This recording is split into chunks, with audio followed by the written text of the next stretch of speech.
우리가 함께 볼 말씀은 욥기 1장 1절에서 5절 말씀 같이 보겠습니다.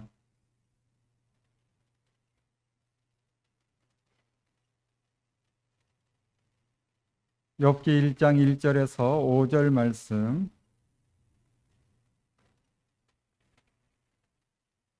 교독합니다. 제가 먼저 1장 1절 말씀을 읽겠습니다. 우스 땅에 욥이라 불리는 사람이 있었는데 그 사람은 온전하고 정직하여 하나님을 경외하며 악에서 떠난 자더라.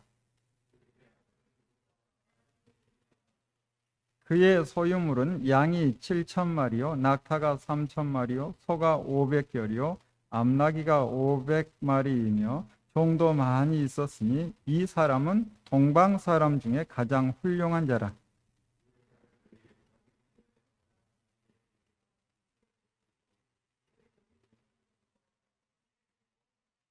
같이 읽겠습니다. 그들이 차례대로 잔치를 끝내면 욥이 그들을 불러다가 성결하게 하되 아침에 일어나서 그들의 명수대로 번제를 드렸으니 이는 욥이 말하기를 혹시 내 아들들이 죄를 범하여 마음으로 하나님을 욕되게 하였을까 함이라. 욥의 행위가 항상 이러하였더라. 아멘. 기도합니다. 하나님, 욥기의 말씀을 함께 보려 합니다.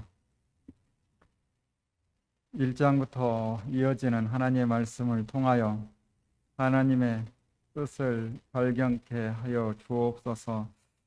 하나님, 어느 시대나 하나님의 사람들이 있었고 그들이 이 땅을 살아가며 하나님 안에서 살았지만 이런저런 고난, 고통을 경험한 것을 우리는 말씀을 통하여 확인합니다. 주님, 이제 오늘부터 두어 달 함께 욥기를 보며 믿음의 사람들에게 일어나는 알 수 없는 일들 하나님께서 어떻게 말씀하시며 또 성경에 어떻게 기록되어 있는지 함께 보며 하나님의 뜻을 발견하며 하나님을 만나는 복된 시간 되게 하옵소서. 감사드리며 예수님 이름으로 기도합니다. 아멘. 우리가 보는 66권의 하나님의 말씀 중에 귀하지 않은 말씀은 하나도 없습니다. 그렇지만 특별히 욥기를 읽고 극찬한 세계적인 문호들이 많아요. 프랑스, 영국, 미국 19세기 인물들 한 사람씩만 이야기를 해보면 프랑스의 소설가 빅토르 위고는 욥기는 인류 문학사에 비교할 수 있는 어떤 작품도 없이 홀로 우뚝 서 있는 최고봉이다. 영국의 역사학자 토머스 칼라일은 인류 역사 속에 빛나는 가장 위대한 책 중에 하나라고 표현하고, 미국의 정치인이자 영어 사전으로 유명한 다니엘 웹스터, 그는 말하기를 전 세계의 언어와 문화를 통틀어 가장 아름다운 시, 19세기에 프랑스, 영국, 미국의 유명한 세계적인 문호들이 이런 표현을 하고 있는데, 여러분 욥기 읽어보셨죠? 어떤 표현을 하고 싶어요? 어떻게 다가왔나요? 탈무드는 룻과 함께 욥을 어떻게 평가하는가? 인류 역사 속에서 가장 믿음이 좋았던 이방인. 우리가 잘 알듯이 욥기는 삶의 고통 속에서 신음하며 괴로워하는 신앙인들이 가장 많이 찾는 성경으로 삶의 의미와 위로와 치유 메시지를 지닌 말씀이 바로 욥기입니다. 오랜 시간 구약의 율법서를 봤죠. 5권의 창세기, 출애굽기, 레위기, 민수기, 신명기, 그리고 이어서 역사서를 봤습니다. 총 12권의 역사서. 이 역사서를 보면서 우리는 선지서와 함께 봤죠. 그래서 시간의 흐름을 따라 봤어요. 그리고 이제 시가서의 시작인 욥기를 보고 있는데 이 욥기의 매력이 넘쳐나서 이 욥기를 읽었던 많은 사람들이 극찬을 하고 있는데 우리는 과연 욥기를 어떻게 보고 있는지, 왜 욥기가 시가서인가라고 생각할 수 있는데 우리 성경 번역본을 보면 이게 시인가라고 생각할 수 있지만 원문을 통해서 제대로 보면 욥기의 내용 90% 이상이 시로 구성되어 있습니다. 조금 더 설명을 드리면 욥기 이야기의 시작인 1장과 2장 그리고 마지막 42장 7절부터 17절의 내용, 그래서 1장과 2장 그리고 이야기의 결말인 42장 7절에서 17절까지 어떤 형식의 글인가? 내러티브, 다시 말해 산문 형식의 이야기체로 기록이 되어 있어요. 시작과 끝이 내러티브고 본론이라 할 수 있는 3장부터 42장 6절까지는 운문 형식, 시가체로 기록되어 있어요. 그러다 보니 어떤 학자는 이런 주장까지 할 정도로, 어떤 주장을 하는가? 원래 욥기는 1장과 2장, 이야기의 시작, 그리고 마지막 결론인 42장 7절에서 17절의 내용, 그래서 그 내용은 무엇인가? 의로운 욥이 시험을 당하나 범죄하지 않았다. 이게 1장, 2장이죠. 그랬더니 42장 7절부터 17절 하나님께서 갑절의 복을 주셨다. 42장 7절부터 17절 이 내용만 전해졌는데 어느 시기에 믿음의 사람들이 끼워넣기를 시작하더니 여러 시들을 넣어서 완성을 하더니 3장부터 42장 6절까지 끼어 들어와서 지금 우리가 볼 수 있도록 욥기가 구성되었다라고 주장할 정도로 그걸 받아들이자 그 말이 아니에요. 받아들이기에는 쉽지 않고 받아들이는 학자들 많지 않은데 내용을 보니 시작과 끝은 이야기고 나머지는 다 시로 되어 있기 때문에 그렇습니다.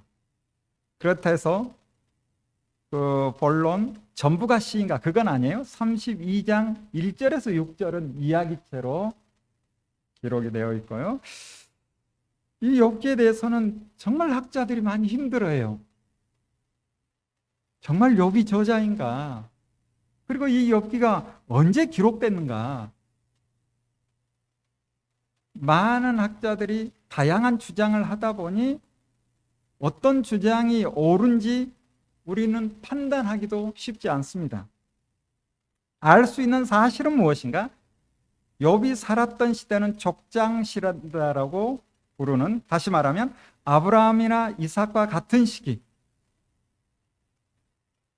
주전 2000년경, 지금으로부터 4000년 전에 살았던 욥, 그 시대를 배경으로 욥의 이야기가 펼쳐진다라는 것은 공통된 주장이죠. 그렇지만 욥이 욥기를 기록했는가라고 말하기가 참 어려워요. 그래서 욥기를 기록한 사람이 누군가 학자들이 머리를 싸매고 나름대로 주장을 하는데 어떤 학자는 해만이 기록했을 것이다. 무슨 소리야, 솔로몬이. 이사야가 했을 것이다. 예레미야, 히스기야가 했을 것이다. 바룩이 했을 것이다. 다양한 주장이 있어요. 그래도 좀 힘 있는 주장은 에스라가 했을 것이다. 대체적으로 욥 혹은 욥 시대 누군가 욥기 전체는 아니지만 일부 기록을 남겼고 일부 기록과 함께 입으로 전해지는 이야기, 노래가 구전되어 오다가 사사시대 즈음에 글로 옮겨지더니 바벨론 포로기에 지금 우리가 보고 있는 내용으로 정리되었을 것이다 라고 이야기를 해요. 역시 이것도 추정할 뿐 정확히 아는 사람은 누구도 없습니다. 그러다 보니 이제 어떤 논쟁이 벌어지는가? 욥에 등장하는 인물들이 실제 존재했던 사람들인가? 여러분 어떻게 생각하세요? 모두 다 가상인물이다 이렇게 보는 사람도 있어요. 저처럼 보수적인 사람에게는 절대 받아들일 수 없는 그런 주장들도 있어요. 우리가 알아야 될 건 욥기가 시가서에 위치하고 있습니다. 지혜문학이에요. 지혜문학으로 분류하는 욥기, 그리고 그 뒤에 배열된 시편, 잠언, 전도, 아가, 지혜문학으로 분류되어 있기 때문에 묘사된 사건들을 역사적이다, 사실적이다라고 전제한다는 것은 무리가 있어요. 전제하는 것이 잘못됐다는 것이 아니라, 그러므로 욥기의 등장인물 중에 가상의 인물이 혹 있다 하더라도 하나님의 말씀으로 정경의 권위 훼손될 일은 전혀 없어요. 그래서 누가 이런저런 주장을 하고 받아들일 만한 것 같다라고 생각이 든다고 해서 이러면 정경의 권위를 내가 훼손하는 것이 아닌가? 그런 마음까지 가질 필요는. 그러므로 우리는 시가서를 읽을 때, 지혜문학을 읽을 때 욥기, 시편, 잠언, 전도, 아가 이 5권의 말씀을 읽을 때 저자 그리고 저작 시기, 역사성과 사실성 등을 따지는 데 몰두하다 보면 어떤 위험성이 있는가?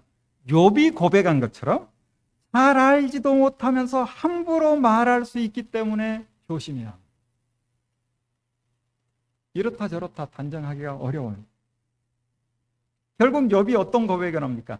하나님에 대해 귀로만 듣고 이런저런 주장을 하다가 티끌과 채 가운데서 회개하나이다 라는 욥의 고백을 우리도 하게 될 겁니다.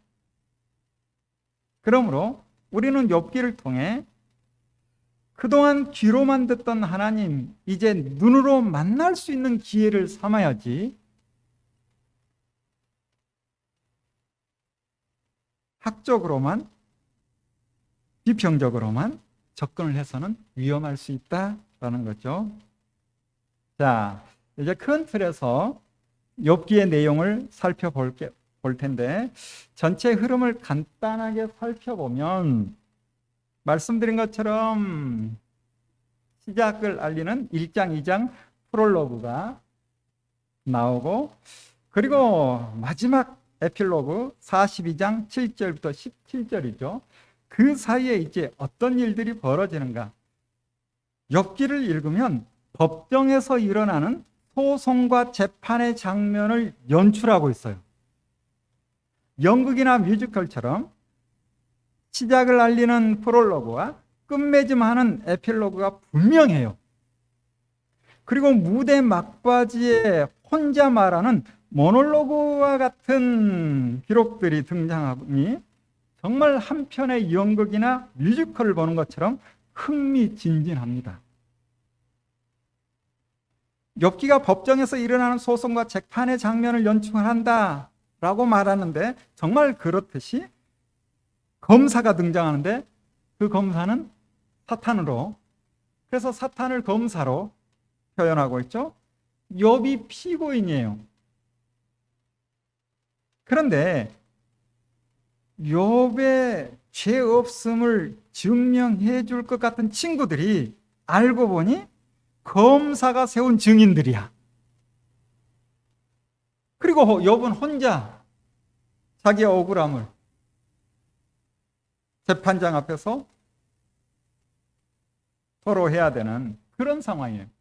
자, 이런 재판장, 당연히 이 재판에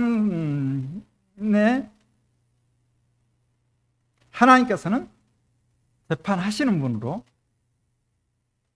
등장하시죠. 자, 말씀드린 것처럼 1장, 2장 시작을 알리는 프롤로그에서 검사인 사탄이 욥을 심판해달라고 기소하죠. 욥이 하나님을 섬기는 건 다 이유가 있습니다. 하나님께서 복 주시니 욥이 하나님을 섬기는 거지. 그러므로 하나님, 욥을 심판해 보세요. 시험해 보세요. 라고 시작되죠. 그래서 그 시험이 시작되고, 그리고 이제 이어지는 3장에 시고의 자리에 선 욥이 자신의 억울함을 토로해요. 3장에서. 그리고 드디어 이제 4장부터 검사의 증인들인 욥의 친구들이 욥을 공격합니다. 그래서 욥과 세 친구들의 치열한 공방이 4장부터 27장까지 세 사이클로 아주 길게 이어져요. 그래서 첫 번째가 1장부터 4장부터 14장까지 욥과 친구들의 논쟁이, 그리고 두 번째 사이클로 15장부터 21장까지, 그리고 22장부터 27장까지 이어지죠. 그러더니 뜬금없이 28장에 지혜가 무엇인가 나와요. 꼭 막간을 채우는, 그래서 잠시 휴회를 하는 듯한 28장의 내용, 그리고 다시 혼잣말 같은 모놀로그가 시작되는데 새 시리즈로 등장합니다. 그래서 먼저 욥의 최후 진술이에요. 29장부터 31장까지. 그리고 32장부터 또 누가 등장하는가? 검사의 대변인격인 엘리후라는 증인이 등장해서 균형과 자제를 촉구해요. 그게 바로 32장부터 37장까지 이어지죠. 그리고 드디어 38장부터 42장까지 재판장이신 하나님의 판결과 그 과정에서 피고와 재판장이 주고받는 대화로 구성되는데, 이 38장부터 42장까지 내용 가운데 이제 일부 욥의 반성이 40장 3절 5절 그리고 42장 1절 6절에 끼어들어오죠. 그러면서 이제 마지막 에필로그로 42장 7절부터 17절로 마무리됩니다. 이런 대본이에요. 대본은 다 준비되어 있어요. 그래서 이제 각자 역할을 정해 무대에 올리기만 하면 되는 거예요. 무대에 한번 올려볼까요? 여러분 하고 싶은 배역 뭐 하고 싶으세요? 엘리후 하실 분. 엘리후는 잘 모르겠다 싶죠. 누가 그러더라고요? 가장 간단하고 한마디 하고 그냥 사라지는 욥의 아내. 그냥 하나님을 욕하고 하나님을 저주하고 그렇게 소리치고 하나님을 저주하라고 소리치고 떠나버리는 아내 역할. 다양한 역할이 있죠. 이렇게 욥기의 내용이 흘러가는데, 이 큰 흐름 속에 이 재판의 과정을 보면 이해되지 않는 부분이 하나 있는데, 그건 뭔가 하면 사탄인 검사가 욥을 고발하잖아요. 그런데 이 사탄이 욥의 죄를 증명하려 하지 않고 오히려 욥이 자신의 억울함을 스스로 증명해야 되는 불합리한 재판이 진행되고 있어요. 어떻게 대본을 이렇게 썼을까라고 생각할 수 있는데, 오히려 우리는 이와 같은 내용을 통해서 여기의 내용이 실제 그 당시 있었던 일이겠구나라고 들어갈 수 있어요. 왜냐? 이런 기록을 통하여 당시 사법제도가 어떠했는지를 볼 수 있어요. 무슨 얘기인가? 당시에는 누가 혐의를 제기하면 고발당한 사람이 자신의 억울함을 입증해야 되는 그런 사법제도, 그런 시대. 대개는 혐의를 제기하는 사람이 권력자예요. 그러다 보니 억울한 민초들은 억울하지만 자기가 뛰어다니면서 나 이런 잘못하지 않았습니다 라고 증명해야 되는 그런 시대. 정말 그러한가? 그 대표적인 사례가 창세기 42장에 등장해요. 창세기 42장. 어떤 내용일까? 요셉의 형들이 먹을 것이 없어 이집트까지 와서 양식을 사는 장면이죠. 이때 요셉은 형들을 스파이로 몰아붙여요. 그때 요셉의 형들은 스스로 스파이가 아니라는 것을 증명해야 돼, 스스로. 그래서 잘 아는 것처럼 동생 베냐민을 데려오잖아요. 그래서 혐의를 제기한 사람이 권력자일 때 평민은 어떻게든 자신의 억울함을 입증해야 하는 시대, 당시 욥이 살았던 시대, 족장시대의 모습이 잘 드러난 재판이 욥기입니다. 우리가 욥기를 통해서 생각할 부분이 참 많은데, 욥과 친구들의 대화를 보면 각자의 자리에서 생각하는 하나님이 달라요. 그래서 욥이 생각하는 하나님과 욥의 친구들이 생각하는 하나님이 다르죠. 우리는 그렇지 않을 것 같아요. 여러분, 각자 상황, 내 형편 따라 하나님을 생각하는 게 좀 달라요. 이게 부딪히는 거예요. 나름 선하게 살다가 감당할 수 없는 어려움을 겪는 욥, 그가 생각하는 하나님은 어떤 하나님일까? 하나님께서는 세상을 창조하시고 질서를 따라 운행하시게 하셨지만 세상 일, 특히 사람의 삶에 대해서는 별 관심이 없고 우리를 용납하시는 분이고 좀처럼 세상의 모습을 드러내지 않는 하나님 하면서 불평해요. 하나님의 존재를 부정하진 않아요. 그러나 하나님께서는 사람의 일에 관심이 없다. 불법을 행하는 사람들이 오히려 안전하고 잘 사는데 왜 하나님께서는 세상의 모습을 드러내지 않고 그래도 나름 선하게 살았던 나와 같은 사람이 이런 고난을 당하는가? 라고 하나님을 생각해요. 반대로 욥의 친구들, 별 어려움 없이 그렇게 살다 보니 하나님을 어떻게 생각하는가? 창조주 하나님의 지속적인 통치가 이루어지고 있고 하나님의 통치 원리는 공평과 정의이시다. 그래서 사람이 공평과 정의로운 삶을 살면 복을 받고 어기면 벌이 임한다. 내가 지금 별 어려움이 없이 사는 것은 내가 어떻게 살기 때문에? 나름 잘 살기 때문에. 욥이 지금 당하는 고통, 우리가 그동안 몰랐지만 욥이 하나님 앞에서 바르게 살지 못했구나. 공평과 정의의 하나님께서 욥의 행동을 따라 그의 삶의 모습을 따라 지금 고통을 내리시는구나 라고 생각하는 거예요.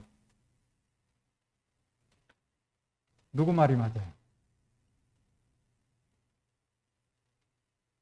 누구 말이 맞아요?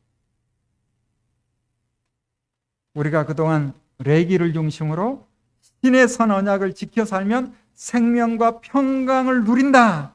라고 들었고 성경도 그렇게 말씀합니다. 반대로 하나님과의 약속, 그 말씀을 어기면 재앙이 임하는 것 당연한 것이죠. 그러니 욥의 친구들이 주장하는 바가 옳아요. 그런데 지금 욥은 우리가 알고 있는 것과 다른 특별한 일을 경험하고 있으니 우리도 욥기를 보다 보면 그동안 우리가 알았고 배웠던, 우리가 귀로 알았던 하나님과 다른 낯선 하나님을 만나게 되는 거예요. 참 어려운 문제입니다. 욥이 어떤 사람인가? 욥기 1장 1절에 욥이 어떤 사람인지를 말씀하고 있죠. 우리 욥기 1장 1절 같이 한번 읽어볼까요? 같이 읽습니다. 시작. 우스 땅에 욥이라 불리는 사람이 있었는데 그 사람은 온전하고 정직하여 하나님을 경외하며 악에서 떠난 자더라. 1장 8절을 보면 여호와 하나님께서도 뭐라고 말씀하시는가? 욥과 같이 온전하고 정직하여 하나님을 경외하며 악에서 떠난 자는 세상에 있다 없다? 없다. 욥이 어떤 사람이에요? 죽는 날까지 하늘을 우러러 한 점 부끄러움이 없기를 잎새에 이는 바람에도 괴로워했던 사람이 욥입니다. 모두 우리가 그동안 봤고 또 욥의 친구들이 생각하고 있는 신명기적 사관, 순종하면 복이 임하고 불순종하면 저주가 임하는 신명기 28장입니다. 이 신명기적 사관으로 욥을 들여다본다면 욥기 1장 1절에도 말했고 하나님께서도 말씀하셨듯이 욥은 평생 복을 누리며 평안히 살다가 고통 없이 주님을 맞이해야 되는 것이 성경적인 것 같아요. 그런데 욥에게 감당하기 어려운 고통이 연이어 일어납니다. 왜 이런 일이 욥과 같은 사람에게 일어나는지 도무지 알 수가 없어요. 여러분, 왜 욥에게 이런 일이 일어나는지 알고 싶지 않아요? 그러나 원인이 이거다라고 말할 수 있는 사람이 있을까요?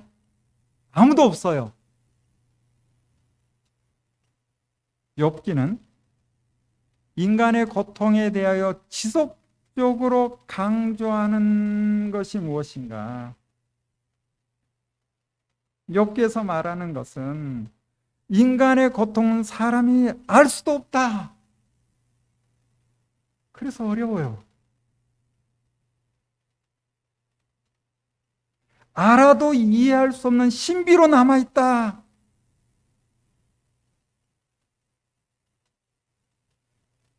심지어 욥 입장을 생각해 보면 그래도 우리는 욥기를 읽어서 왜 고통을 당했는지는 알 수 있죠. 그런데 욥은 왜 고통을 당했는지 알고자 창조주 하나님을 만나 물어보고 싶다고 그렇게 외쳤어요. 그러나 하나님께서 이유가 무엇이다 말씀해 주나요? 아니요. 그냥 만나줄 뿐이야.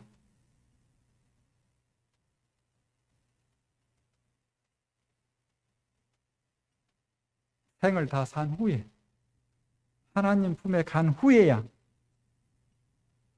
왜 고통을 당했는지 알게 되었을까? 놀라운 것은 하나님 나에게 왜 우리 가족에게 이와 같은 일이 있습니까? 하고 하나님께 외쳤지만 하나님께서 말씀해 주지 않았지만 욥은 그럼에도 불구하고 하나님을 만난 후에 그가 했던 고백은 무엇인가? 미리 우리 결론부터 좀 들여다보면 욥기 42장 2절에서부터 6절까지 욥이 고백하는 놀라운 고백. 여러분 펼쳐놓고 제가 새번역 성경으로 읽어드려 볼게요.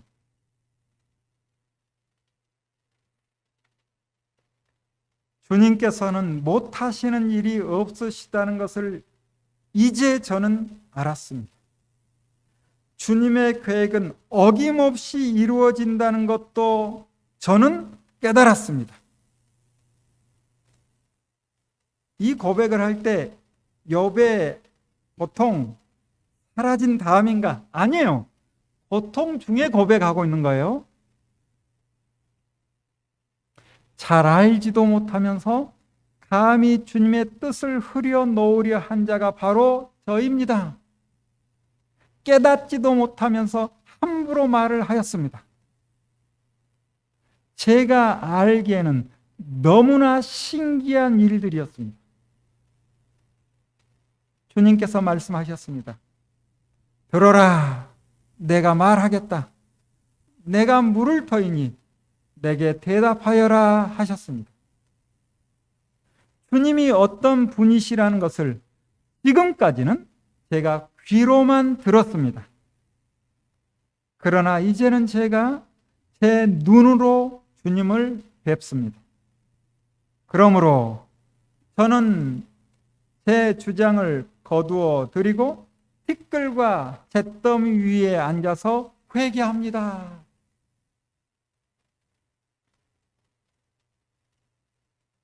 욥의 신앙적 고백. 하나님이 자신을 만나 주신 것만으로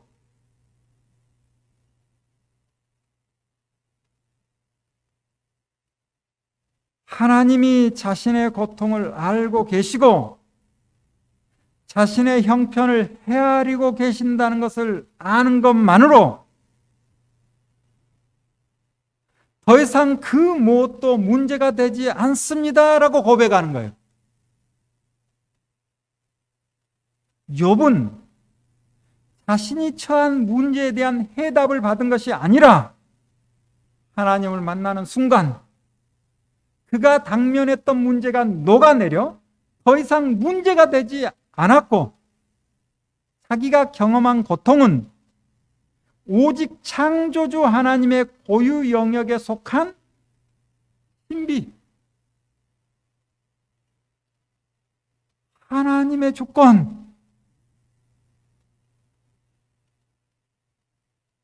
그렇게 남겨두어도 아무 문제가 없는 것을 욥은 깨달은 거예요.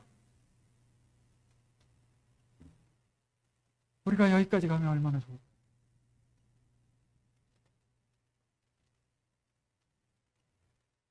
과연 우리가 여기까지 갈 수 있을까?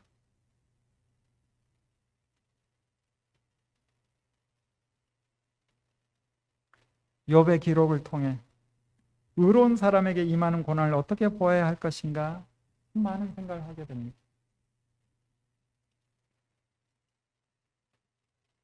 저는 아무리 몸부림쳐도 욥기 1장 1절 또 하나님께서 세상에 이런 자가 없다라는 평가 받지 못할 것 같은데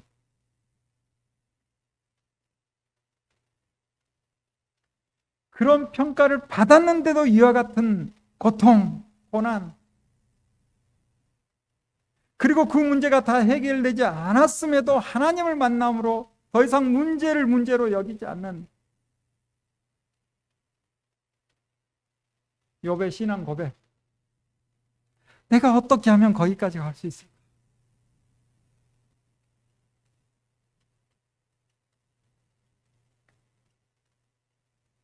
우리는 구약뿐만 아니라 신약의 말씀도 알다 보니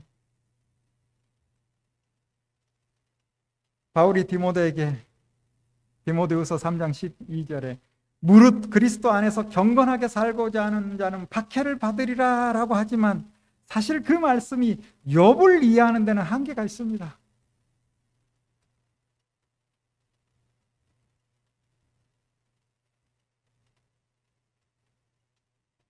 우리가 하나님의 말씀으로 붙들고 있는 또 그래야 되는 하나님의 말씀을 순종하면 복을 받고 불순종하면 재앙이 임한다는 사실, 진리의 말씀을 기본으로 삼되 지혜 문학을 통해, 지혜 문서를 통해, 시가서를 통해 누구에게나 설명할 수 없는 고통은 직면할 수 있다라는 것도 기억해야 합니다.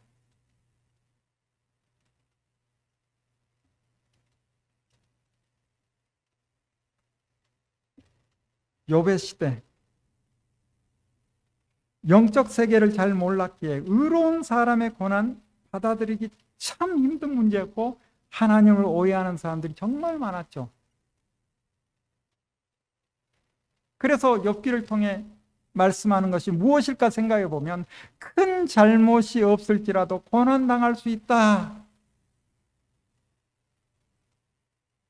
고난 중이라도 끝까지 믿음을 지키기를 원하시는 하나님, 그리고 하나님께서는 선악간에 심판하시고 보응하신다는 사실, 신약 시대로 넘어오면 고난당하는 것이 상식이 되었고 초대교회 믿음의 사람들에게 고난은 필수요 순교는 선택이었고 우리 주님 예수 그리스도께서도 고난의 연속이었고 제자들과 사도들 바울도 고통의 삶을 살았지만 그 고난이, 그 고통이 나에게 직접 다가온다면 감당하기가 쉽지 않죠. 사랑하는 여러분, 우리가 이제 다음 주부터 욥기 1장부터 한 장씩 들여다볼 겁니다. 우리가 욥기를 살펴보며 고통 중에 침묵하시는 하나님을 발견할 수 있기를 바랍니다. 힘이 없어 침묵하시는 것이 아니죠. 침묵하실 수밖에 없는, 우리의 지성으로 파악할 수 없는 하나님의 영역, 그러나 변함없이 사랑하시고 우리의 사정과 형편을 다 아시는 주님을 기억하시고 욥의 고백처럼 귀로만 듣던 하나님을 눈으로 보는 하나님으로, 하나님을 만남으로 고통을 초월한 하나님의 위로와 평안을 누리는 우리 모두 되기를 바랍니다. 기도하겠습니다.